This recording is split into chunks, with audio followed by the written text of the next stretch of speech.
Okay, we're going to try this a little different. I'm going to read, and then we'll have some questions throughout. So, page 164, Habit 5. Before I can walk in another's shoes, I must first remove my own.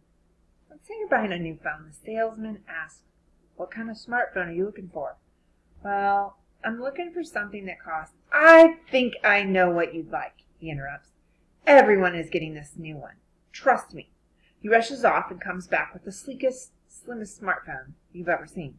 "Just take a look at this baby," he says. I mean, it's nice, but it's not what I need. I can't afford it. "It's the hottest thing going right now. You gotta get it before it sells out." "No thanks. I don't have the money." "I promise you'll love it. Worth every penny." "But listen, I've been selling phones for 10 years, and I'm telling you, this phone is worth it." After this experience, would you ever want to go to that store again? Definitely not. You can't trust people who give you solutions before they understand what your needs are. But did you know that we often do the same thing when we communicate? "Hey, Missy, you look kind of bummed. What's up?" "You won't understand, Lily. You'd think it was all stupid." "No, I won't. Tell me what's going on. I'm all ears." I don't know." "Come on, you can tell me." "Okay, things aren't the same between Tyrone and me anymore." "I told you not to get involved with him. I just knew this would happen."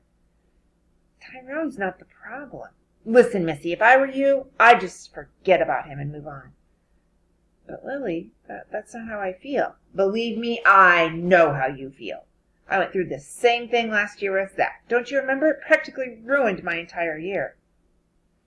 "Just forget it, Lily." "Missy, I'm only trying to help. I really want to understand. Now go on. Tell me how you feel." It's our tendency to want to swoop out of the sky like Superman and solve everyone's problems before we even understand what the problem is. We simply don't listen. As the American Indian proverb goes, "Listen, or thy tongue will make thee deaf." The key to communication and having power and influence with people can be summed up in one sentence. Seek first to understand, then to be understood. In other words, listen first, talk second. This is habit 5, and it works. If you can learn this simple habit to see things from another's point of view before sharing your own, a whole new world of understanding will be opened up to you. The deepest need of the human heart. Why is this habit the key to communication? It's because the deepest need of the human heart is to be understood. Everyone wants to be respected and valued for who they are, a unique, one-of-a-kind, never to be cloned, at least for now, individual. People won't expose their soft centers unless they feel genuine love and understanding. Once they feel it, however, they will tell you more than you may want to hear. The following story about a girl with an eating disorder shows the power of understanding. I was a professional anorexic by the time I met Julie, Pam, and LaVon, my college roommates my freshman year. I'd spent my last 2 years of high school concentrating on exercising, dieting, and triumphing in every ounce I lost. At 18 years old and 5'8", I weighed in at a breezy 95 pounds, a tall pile of bones. I didn't have many friends. Constant deprivation had left me irritable, bitter, and so tired I couldn't carry on casual conversation. School social events were out of the question, too. I didn't feel like I had anything in common with any of the kids I knew.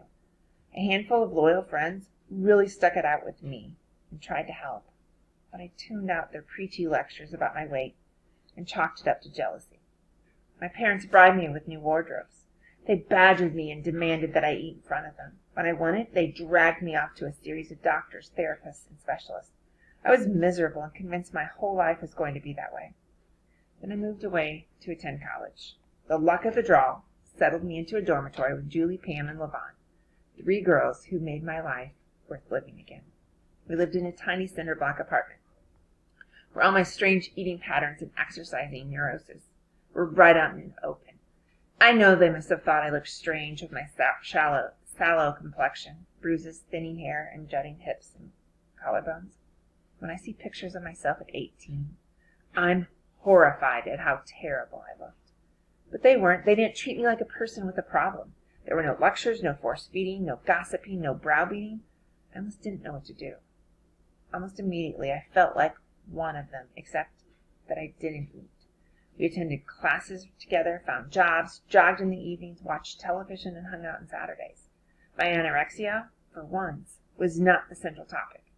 Instead, we spent long nights discussing our families, our ambitions, our uncertainties.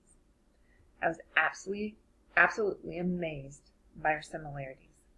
For the first time in literally years, I felt understood.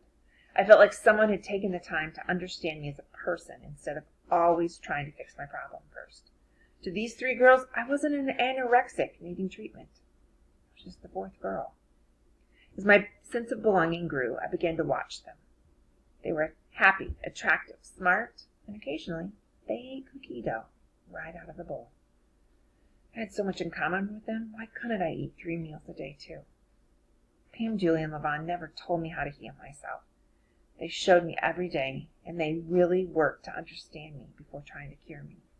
By the end of my first semester in college, they were setting a place for me at dinner, and I felt welcome. Think of the influence these 3 girls had on the fourth girl because they tried to understand her instead of judging her.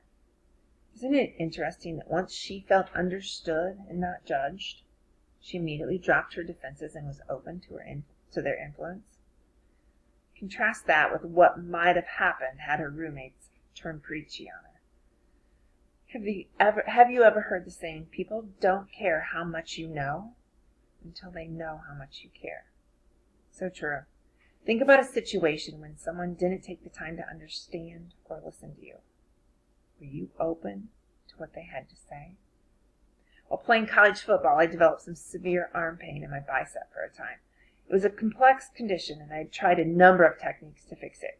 Ice, heat, massage, lifting weights, and anti-inflammatory pills. But nothing worked. So I went to see one of our more seasoned athletic trainers for help. Before I described my condition, however, he said to me, "I've seen this thing before.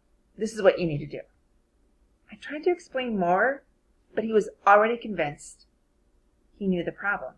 I felt like saying, "Wait a minute. Hear me out, Doc. I don't think you understand." As you might have guessed, his techniques actually made my arm hurt worse. He never listened, and I never felt understood. I lost confidence in his advice and avoided him at all costs whenever I had an injury. I had no faith in his prescriptions because he never diagnosed the problem. I didn't care how much he knew because he hadn't shown me that he cared. You can show you care by simply taking time to listen, without judging and without giving advice. The short poem captures how badly people just want to be listened to. Please listen. When I ask you to listen to me, and you start giving advice, you've not done what I asked. When I ask you to listen to me, and you begin to tell me why I shouldn't feel that way, you are trampling on my feelings. When I ask you to listen to me, and you feel like you have to do something to solve my problem, you have failed me, strange as that may seem. Listen. All I ask is that you listen. Don't talk or do. Just hear me. Okay, 5 poor listening styles. To understand someone, you must listen to them. Surprise! The promise is that most of us don't know how to listen. Imagine this. You're trying to decide what classes to take next year. You open up your class schedule and look at what's available. Let's see, geometry, creative writing, beginning speech, English literature, listening. Wait a minute, listening? A class on listening? Is this a joke? This would be a weird surprise, wouldn't it? But it really shouldn't be, because listening is one of the 4 primary forms of communication, along with reading, writing, and speaking. And if you think about it, since birth, you've been taking classes on how to read, write, and speak better. But when have you ever taken a class on how to listen better? When people talk, we seldom listen because we're usually too busy preparing a response, judging, or filtering their words through our own paradigms. It's so typical of us to use one of these 5 poor listening styles. So, yeah. spacing out, pretend listening, selective listening, word listening, self-centered listening. Spacing out is when someone is talking to us, we ignore them because our mind is wandering off in another galaxy. We have something very important to say, but we're caught up in our own thoughts. We all zone out from time to time, but do it too much, and you'll get a reputation for being out of it. Pretend listening is more common.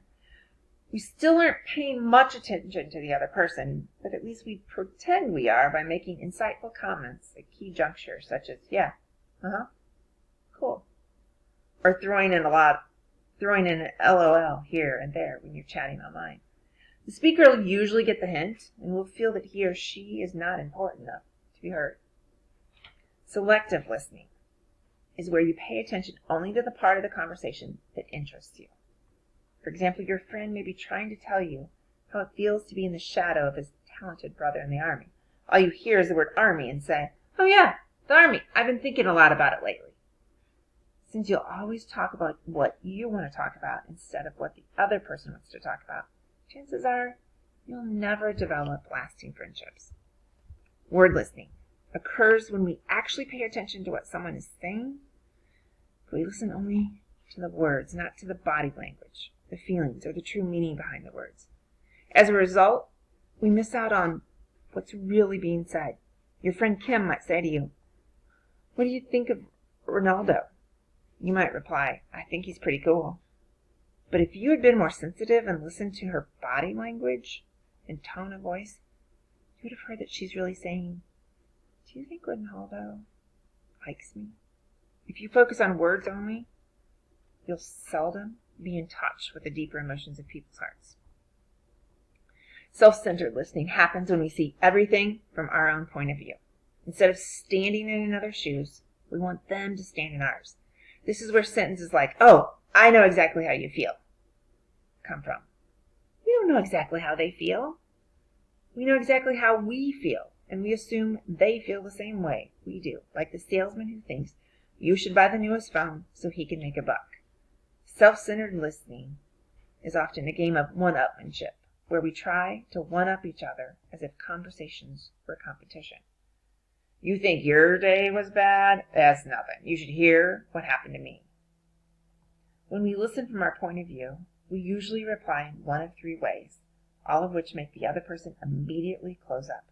We judge, we advise, and we probe. Let's take a look at each. Judging. Sometimes as we listen to others, we make judgments in the back of our minds about them and what they're saying. If you're busy judging, you're not really listening, are you?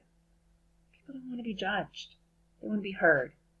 In the conversation below, notice how little listening and how much judging is going on in the mind of the listener. Okay, so it says the listener's judgments are enclosed in parentheses. "I had literally the best time with Catherine last night." Oh, sweet. Catherine, why would you want to go out with her? "I had no idea how hilarious and awesome she is." Oh, yeah. There you go again. You think every girl who gives you the time of day is great. "Yeah, man, I'm thinking about asking her to prom." I thought you were going to ask Jessica." Are you crazy? Jessica's way cuter than Catherine. I mean, I was, but now I think I'm really into Catherine. Well, ask her out then. You'll obviously change your mind tomorrow. Carl was so busy judging that he didn't hear a word Peter was saying and missed out on an opportunity to make a deposit into Peter's RBA. Okay, advising. This is when we give advice drawn from our own experience. This is the "when I was your age" speech you often get from your elders. A sister who needs a listening ear says to her brother, "I hate our new school. Ever since we moved, I'm like the biggest outcast. I wish I could find some new friends already."